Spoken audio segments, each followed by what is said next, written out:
Welcome to Medicare for All Explained. This podcast will enlighten our listeners and dispel the distortions that surround Medicare for All. Medicare for All Explained is produced in collaboration with Physicians for a National Health Program and is hosted and produced by Joe Sparks. I'm your host, Joe Sparks. This is episode 138. Taxes would go up with Medicare for All, and so would disposable income. I saw an interview of a candidate who supports Medicare for All. When asked if taxes would go up with Medicare for All, he evaded and then tried to redirect. He responded to the question poorly. Advocates for M4A need to get out in front of this and answer the question directly. Here's the answer that's needed. Yes, your taxes would go up a little bit, and your disposable income would also increase for most households. For example, a 2018 study by economist Gerald Friedman concluded that households who make $65,000 would see their disposable income increase by almost $10,000. Households that make $85,000 to $150,000 would see their disposable income increase by almost $12,000. These savings are possible since Medicare for All is more efficient and the slightly higher taxes are more than offset by the reduced costs and no out-of-pocket costs due to the elimination of insurance premiums, deductibles, copays, and coinsurance. There are also many other benefits to M4A. Two of those benefits include going to any doctor or hospital of your choice and no restrictive networks that limit your choice of doctors.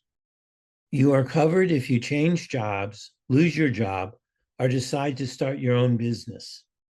You will always be able to get medical care regardless of how much money you have or how little money you have.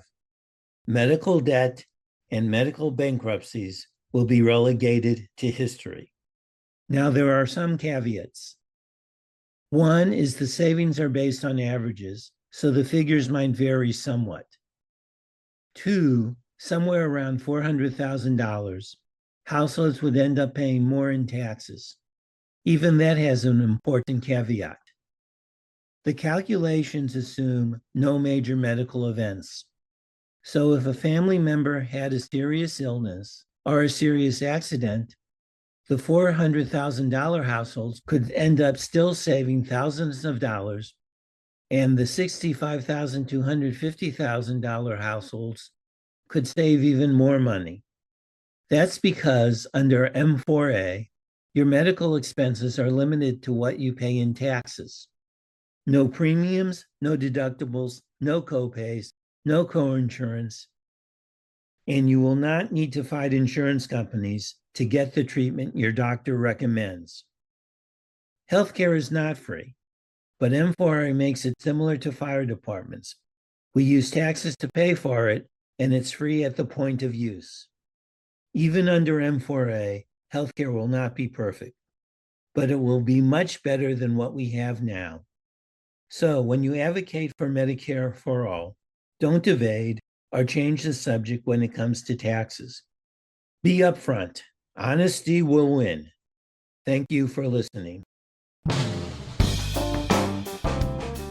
You have been listening to Medicare for All Explained.